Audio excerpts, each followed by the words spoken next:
வணக்கம், good morning, welcome back to Rainman studio. இது உங்கள் வெங்கடேஷ் எம்எஸ் ரெயின்மேன் ஸ்டுடியோவின் இனிய கலை வணக்கம். இது என்னுடைய தனிப்பட்ட வானிலை அனுமானம். அதிகாரப்பூர்வ வானிலை முன்னறிவிப்பு மற்றும் தகவல்களுக்கு இந்திய வானிலை ஆராய்ச்சி மையம் மற்றும் அரசுசார் அறிவிப்புகளை பின்தொடருங்கள். நம்ம சேனலை சப்ஸ்கிரைப் பண்ணணுன்னா சப்ஸ்கிரைப் பண்ணிவிட்டு பக்கத்தில் இருக்கிற பிள்ளைக்கான் தொட்டு ஆல் நோட்டிஃபிகேஷன் எனேபிள் பண்ணிக்கோங்க. தொடர்ந்து உண்மையான வானிலை அறிக்கை பற்றின அப்டேட்டுகள் தொடர்ந்து உங்களுக்கு கிடைக்கிறதுக்கும், இந்த சேனலில் மிக முக்கியமான வானிலை பற்றிய விவரங்கள் நீங்கள் இன்டர்பிரட் பண்ணுறதுக்கும் இது உதவிகரமாக இருக்கும். ஸோ இன்றைய வானிலை அனுமானம் 4 செப்டம்பர் 2025 உங்களுக்காக. இன்றைய வானிலையில் நம்ம பார்க்கக்கூடியது விசாகப்பட்டினத்திற்கும் ஒடிசாவுக்கும் அருகே இருந்த அந்த ஆழ்ந்த குறைந்த காற்றழுத்த தாழ்வு பகுதியானது உள்நோக்கி நகர்ந்து ஜார்க்கண்ட் சத்தீஸ்கருக்கு இடையே நிலை கொண்டு ஒரு குறைந்த காற்றழுத்த தாழ்வு பகுதியாக வலுவிழந்திருக்கு. அதே நேரத்தில் அதுக்கு மேற்கில் விதர்பா ஒட்டிய பகுதிகள், மகாராஷ்டிரா உட்புற மாவட்டங்களில் இருந்த அந்த வளிமண்டல மேலடுக்கு சுழற்சி சற்று மேற்காக நகர்ந்திருக்கு. இந்த இரண்டு சுழற்சிகளுக்கு நடுவில் ராஜஸ்தான் பகுதிகளிலிருந்து தாழி அமைப்பானது ஒடிசா வரலையும் நின்றுருக்கு. அதே நேரத்தில் காற்று, தென்மேற்கு பருவ காற்றினுடைய குவிதலானது குஜராத் மற்றும் ராஜஸ்தான் பகுதிகளை ஒட்டியும் வட மாநிலங்களை ஒட்டிய பகுதிகளிலும் காணப்படுவதனால இந்த பகுதிகளில் கனத்த மழை பதிவாகிறதுக்கான வாய்ப்புகள் இருக்கக்கூடும். ஸோ காற்றின் ஈரப்பதம் சற்று குறைவாக இருப்பதனால கடலோர மாவட்டங்களில், மேற்கு கரையோர மாவட்டங்களில் குறைந்த மழையும், உட்புற மாவட்டங்களில் ஒரு சில பகுதிகளான மழையாகவும் இருக்க வாய்ப்புகள் இருக்கக்கூடும். அடுத்து நம்ம மிக முக்கியமாக கவனிக்க வேண்டியது டிராபிக்கல் வேவ் அப்டேட்ஸ், அலைக்கழிவு அப்டேட்டு. ஒரு மழை நிகழ்வு ஏற்படணும் அப்படின்னா அதுக்கு எம்ஜேஓ, அதே மாதிரி ஒரு சலனம் உருவாகணும்னா அதுக்கு ஈக்வட்டரியல் ரோஸ்பி வேவ் அப்படின்னு சொல்லக்கூடிய அமைப்பும் மிக முக்கியமானவைகளாக கவனிக்கப்படுகிறது. லோ பாஸும் கெல்வின் அப்படிங்கிறதும் அது மழையினுடைய என்ஹான்ஸ்மெண்ட், அதாவது மழை பொழிவை அதிகரிக்கக்கூடிய அமைப்புகளாகவே காணப்படும். ஸோ இந்த அமைப்புகளில் பொறுத்தவரையிலும் பார்த்திங்கன்னா இப்போ குறிப்பாக 3 செப்டம்பர்லேருந்து 9 செப்டம்பர் வரையும் எம்ஜேனுடைய தாக்கம் முற்றிலுமாக குஜராத், ராஜஸ்தான், ஜம்மு காஷ்மீர், வட மாநிலங்களை ஒட்டிய பகுதிகள், உத்தரப்பிரதேசம் அந்த பகுதிகளில் இருக்குது. வடகிழக்கு மாநிலங்களாகட்டும், மத்திய இந்திய பகுதிகளுக்கு கீழே இருக்கக்கூடிய தென் மாநிலங்கள் ஆகட்டும் ஒரு சப்ரஷன் ஃபேஸ் தான் காணப்படுது. அதனால் மழை பொழிவு சற்று தொய்வான ஒரு நிலையில் தான் காணப்படுவதற்கு வாய்ப்புகள் இருக்கும். அங்கும் இங்குமான மழை பொழிவாகவே இருக்கக்கூடும்.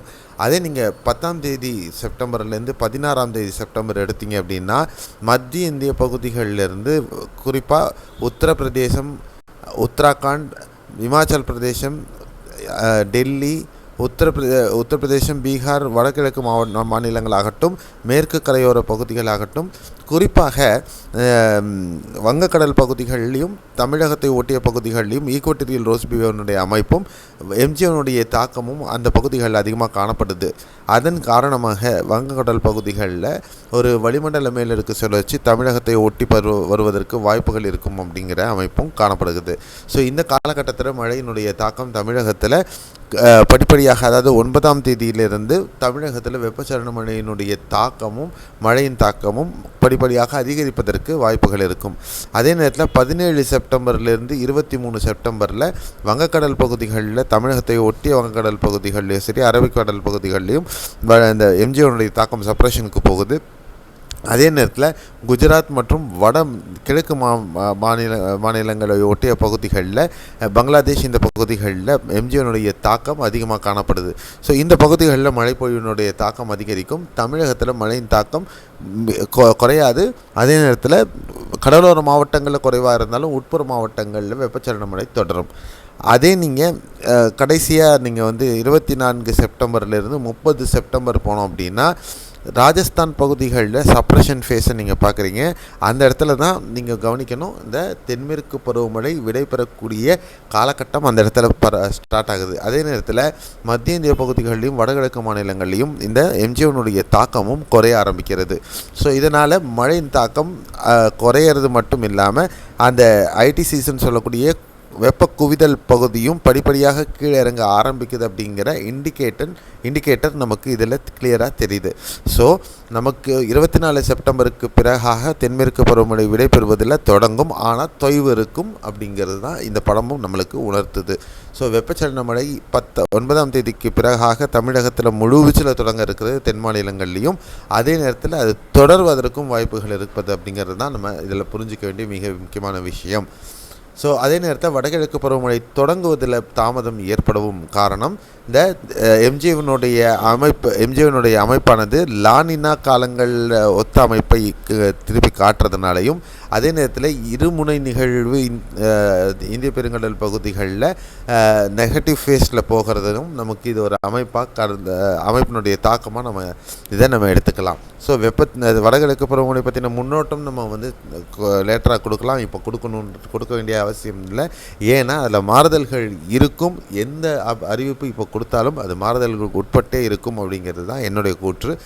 பார்க்கலாம். அதே நேரத்தில் அடுத்த 24 மணி நேரத்திற்கு மழைக்கான வாய்ப்புகளில் கேரளா பொறுத்தவரையிலையும் வட கேரள பகுதிகளில் பரவலாக மிதமானது முதல் கனமழையும், இடுக்கி, பத்தனம்திட்டா மற்றும் மேற்கு பகுதிகளான கொல்லம், திருவனந்தபுரம் பகுதிகளில் ஒரு சில பகுதிகளில் மிதமான மழையாகவும் இருப்ப வாய்ப்பு, மற்ற மாவட்டங்களில் லேசான மழையே இருக்கும். அதே நேரத்தில் கடலோர கர்நாடகா, நேற்று பெங்களூரு பகுதிகளில் பலத்த மழை பதிவாச்சு. நான் அந்த பகுதிகளில் பெங்களூரில் இருந்தேன், மழையை பார்த்தேன், அந்த வீடியோ நம்ம அப்லோட் பண்ணியிருக்கோம். அதே மாதிரி நிகழ்வு இன்றைக்கி ஒரு சில பகுதிகளாகவே இருக்கும், பரவலாக இருக்காது. அதே நேரத்தில் கடலோர கர்நாடகா பகுதி, காவிரி நீர்பிடிப்பு பகுதிகளில் மிதமான மழை தொடர்ந்து பதிவாகிறதுக்கான சாத்தியக்கூறுகள் இருக்கிறது. தமிழகத்தை பொறுத்தவரையும் நீலகிரி, வால்பாறை, சோலையாறு மற்றும் பொள்ளாச்சி, தேனி, கம்பம், போடிநாயக்கனூர், திண்டுக்கல், மதுரை, சிவகங்கை மாவட்டத்தில் பரவலாக இன்று இடியுடன் கூடிய மிதமான மழை பதிவாக வாய்ப்பு இருக்குது. கடலூர் மற்றும் அரியலூர் மாவட்டத்தில் இன்றைக்கி மிதமானது முதல் கனமழை ஒரு சில பகுதிகளாக இருக்க வாய்ப்பு இருக்குது. மற்ற இணைய மாவட்டங்களில் தென்காசி ஆகட்டும்,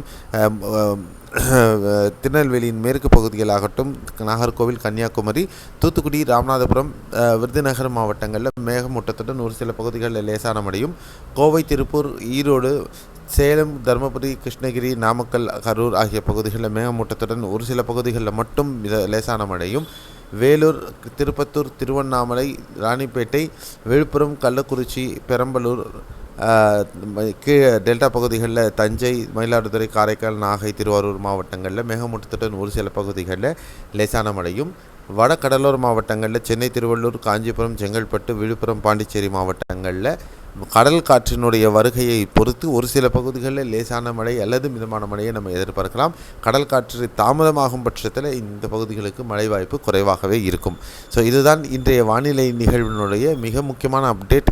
எப்படி இன்டர்பிரட் பண்ணணும், எப்படி மழை இருக்க போகுது, அதுக்கு காரணிகள் என்னவெல்லாம் சப்போர்ட் பண்ண போகுது அப்படிங்கிறத பற்றி தான் நம்ம இப்போது கனவுல பார்த்துருக்கோம். இது உங்களுக்கு புரிதல் கொடுத்துருக்கோம். கண்டிப்பாக வீடியோவை லைக் பண்ணிவிட்டு நண்பர் உறவினர்களுக்கு ஷேர் பண்ணுங்கள். மறக்காமல் இந்த மாதிரியான சுட நிகழ்வுகள் பற்றின அப்டேட்டு உண்மையாக உங்களுக்கு தெரிஞ்சுக்கணும் அப்படின்னா நம்ம சேனலை மறக்காமல் சப்ஸ்கிரைப் பண்ணிவிட்டு பக்கத்தில் இருக்கிற bell icon all notification enable பண்ணிக்கோங்க. மீண்டும் அடுத்த காணொளியில் சந்திக்கலாம். நன்றி, வணக்கம், by, see you, have a nice day.